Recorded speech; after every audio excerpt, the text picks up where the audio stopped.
Welcome back to RBD Block Challenge. I'm Cindy Cloward, and today we are working on block number 10. We are over halfway done, and this block is designed by Wecker Frisch, and it's called Cat in the Corner. This is what it looks like in our confetti cottons, and this is what it looks like in our batiks. Beautiful blues today. So download the pattern from the Riley Blake Designs website. Again, block number 10, Cat in the Corner. And we're gonna get started on creating this block. Now, the first thing we're gonna create is this corner unit right here. So the pattern tells you to mark your D squares and your G squares first, but since I have a Seam So Easy guide, I can skip that step, and I'm gonna move to step number 2, where I'm gonna grab my B squares and my F squares. Now, if some of you had an early cutting guide, it might say that your B squares are 2.5. That's perfectly fine to use those 2.5. You can make it work. But when I was making this block, I wanted a little more wiggle room. So these squares are 2 3/4, just a little bit bigger. And I like the results of making them a little bit bigger. So you're going to cut all these squares in half. You can do, usually I do 2 at a time. I usually don't do them all at the same time, but you're gonna cut those corner to corner.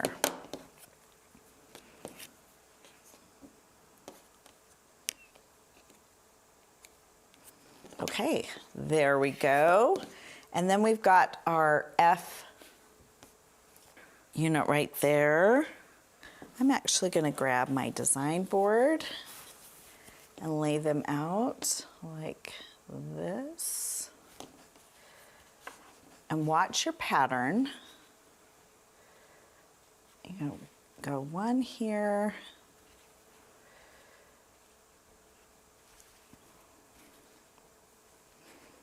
Actually, we want it like that. So your tail's you're gonna sew from here down, and this long white tail is gonna hang over the edge like that. So you're gonna repeat that 4 times. And then these extra pieces are for the other side. So take it to your machine. And we're just gonna sew down the side. If you wanna throw in a pin in it, you can. But what's important is this right angle right here, your corner lines up, and the bottom is that tail hanging off that edge. And make sure you are sewing with a scant 1/4 inch.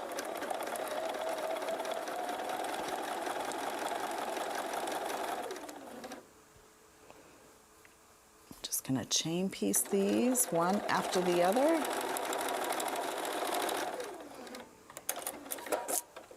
All right, let's clip our threads, a little bee cutter, and then we're gonna take it to the pressing station. Warm up those seams. We'll just press them one at a time open.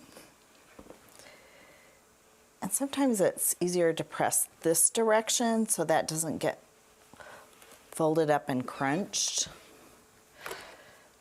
So you kind of open it up. We've got these units partially sewn. And then we're going to take this next. Oh, we want the little tail hanging off the end. So it's going to hang off like that. So what you want is this straight across, so it forms that right angle. Again, you're going to do a scant 1/4 inch. And you kind of lay it across like that. Sometimes you can use just that cleavage right there, that little V shape right there, and that's where you're going to start sewing. But you want to make sure that back is lined up. If you want to throw in a pin so it doesn't move, you're welcome to do that. A lot of times I just sew without a pin, but it's your choice. Again, lining up that corner, and that tail is hanging off like that. It's easy to mix up which angle these little triangles go. So just make sure they're consistent and refer to your pattern, right?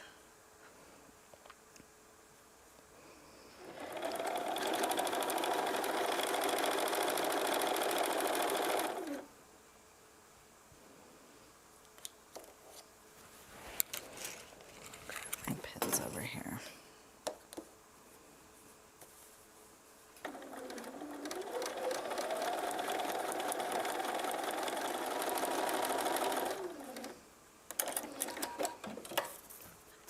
Let's clip our threads, and then we're going to take it to the pressing station, and let's open them up.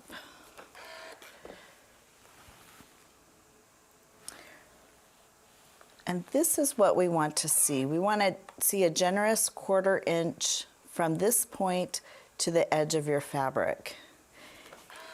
And like I mentioned, it is you have a little more wiggle room with this larger white piece at 2 3/4, and it allows you to kind of trim down and make sure you have the perfect 1/4 inch. Let's take it back over here. Oh, I've got some step outs underneath there. And now I'm just going to trim this down, because like I mentioned, it is a generous 1/4 inch, and you want to trim off those little dog ears there. They kind of look like bunny ears right there.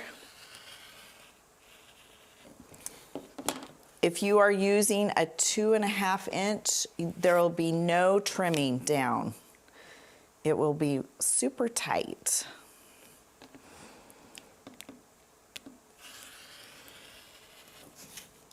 Okay.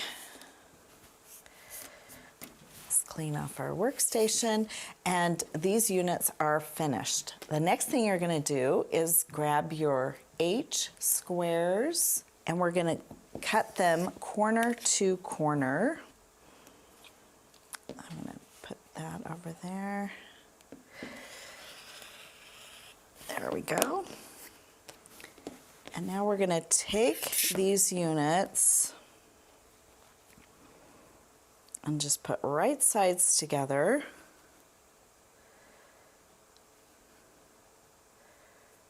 There we go. And they just line up.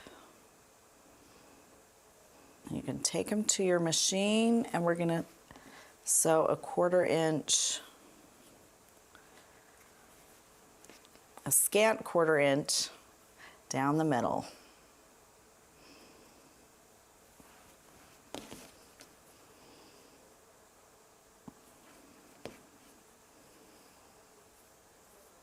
Okay, let's go sew.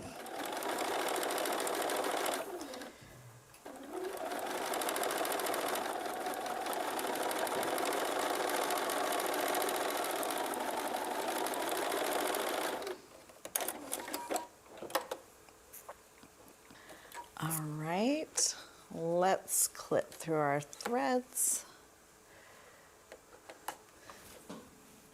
Again, it's important that these corners line up, and that you'll notice that I sew with this unit on top so I can look at my point and make sure my point does not get cut off, because this is what we want to see. We want to see that point right on that seam right there. So let's just give these a good press.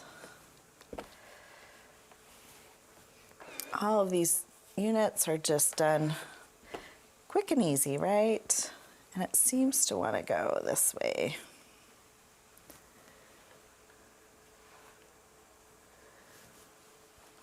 Okay, we've got these all pressed, ready to go, and now we just need to trim them down to 4 inches. Since we don't have a 4-inch square up ruler, I'm using a regular ruler, because all of our square up rulers are 4 1/2. inches. So how you use that is just pull it into the corner like this, and it's looking great. Just trim off ever so slightly on the side, and then I'm going to trim the other dog ear off. Okay, that's finished.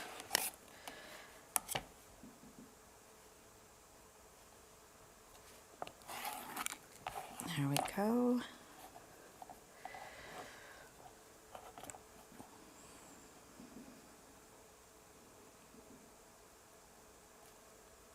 I'm going to trim off just a little on this side and the top. That's good to go. 2 more. Let's see. Okay, those 4 are finished. Let me clean up my workstation.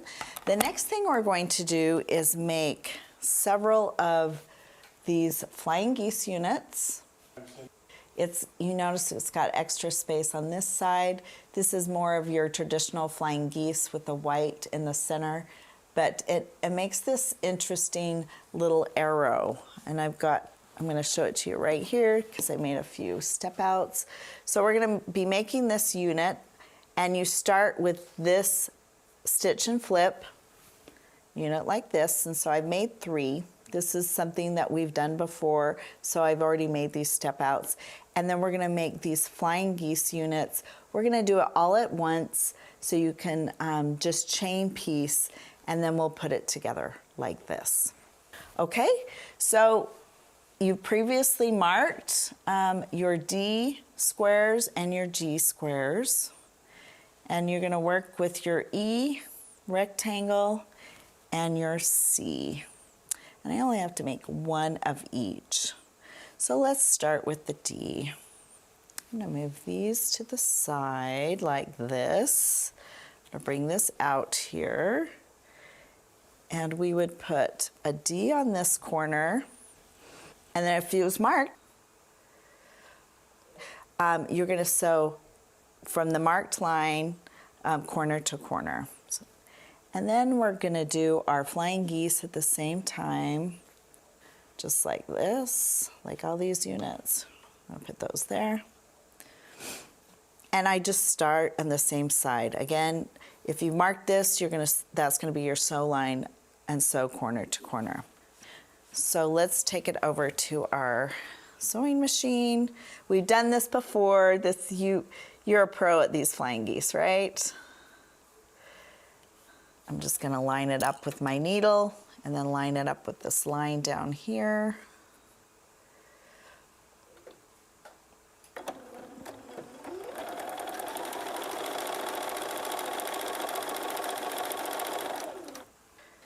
Then grab your other unit.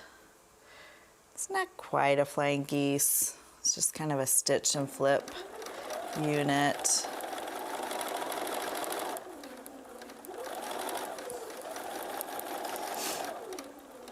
And, my tip is if you've got it marked, to just slightly sew to the outside. I just kind of move it a little bit to the outside, so when you flip it open, you have that nice rectangle.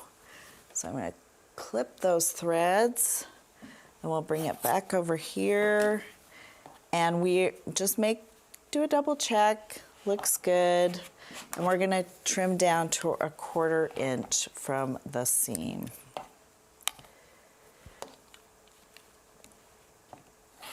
Okay, that's good there. And that is good there. Let's take it to our pressing station. Again, you'd be doing all of these all at once.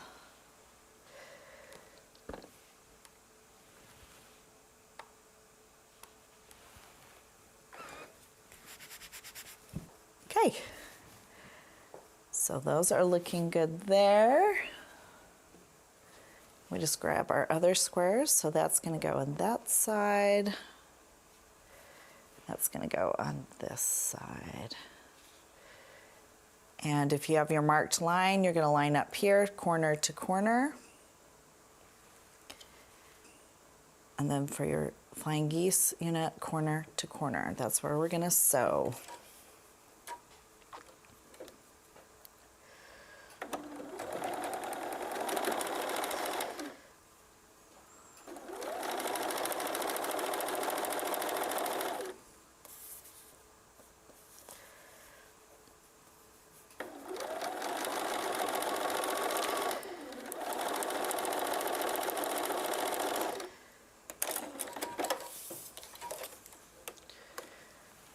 So it just saves you time not to mark, but if you're new to quilting, it's very helpful to have that marked line to orient you which direction you're sewing.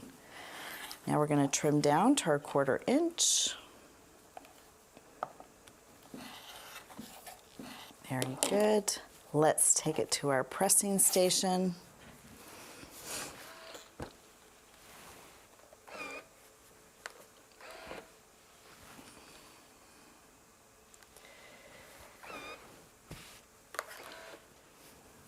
Okay, beautiful. That's what we want to see. We want to see a 1/4 inch from the tip to the edge of the fabric.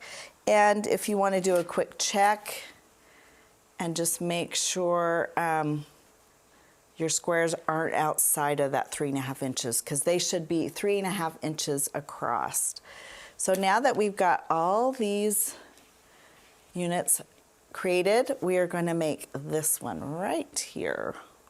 So we grab, this one goes on top, this one goes below, and since I've already got one made, I only need to do 3.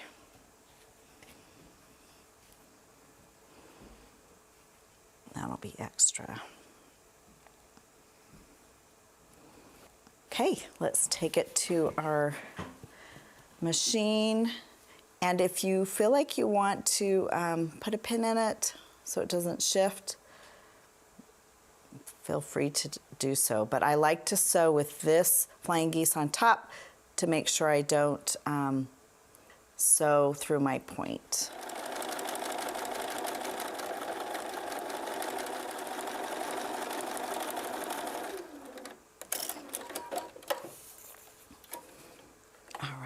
Let's go over to our pressing station.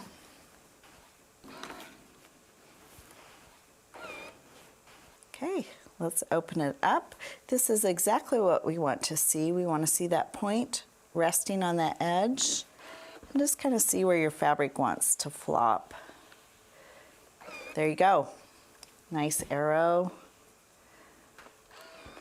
We've got these 3. This makes number 4. And these are all of our extras. It's time to assemble our block. Kind of flip over your pattern. Just take a look how it's all laid out. So I'm going to put this to the side. Oh, I made some extra units there, but we did them all on camera this time. Okay. These go in the corners. We've got our A square that will be in the center. Just look where placement is, and I flipped it the wrong way, so let me just flip it the other way. There we go. It's always good to pay attention, otherwise you're going to be unpicking. And then the arrows go facing, oh, I've got that wrong again. The arrows go facing out.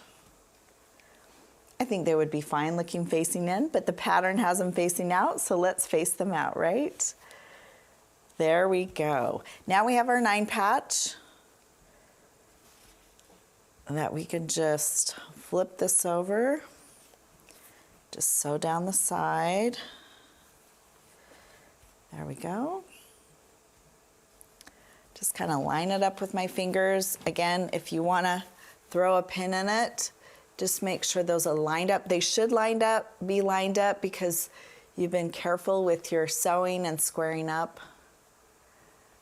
And then let's get started.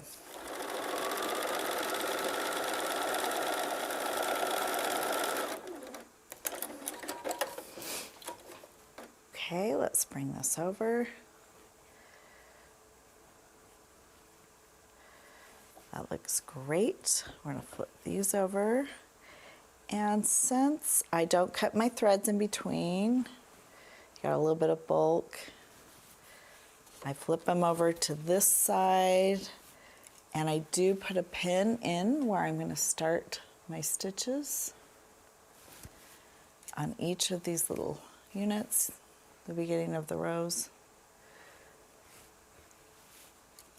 So it's easier to transfer to my machine.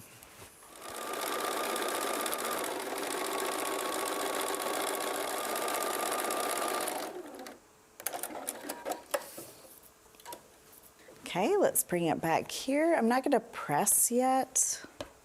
Just gonna open it up like this, and we just have 2 more seams. So just see where your little units want to flip, and I'm going to just nest these seams. This seems to want to go this direction. So I'm going to nest those seams. Get my bird pins there. That wants to go inside, just like that. Okay, let's flip them this direction. And we'll flip those seams the same way.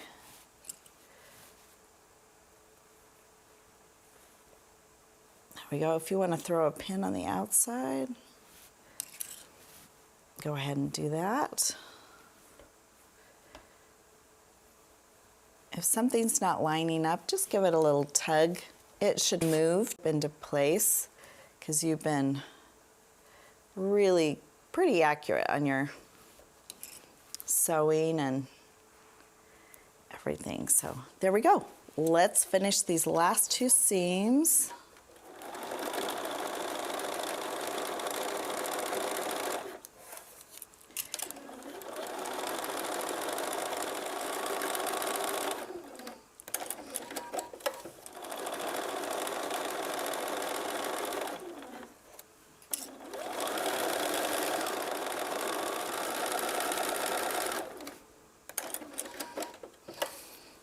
Okay, let's take it to our pressing station and take a look. This is what we want to see. All these corners lining up, nice arrows pointing out, and it's looking great. I am going to give it just a little bit of mist. Sometimes that just helps loosen up everything. There we go. And I iron from the back side on one part. I'm just going to open it up. Nothing like a good press on a quilt block.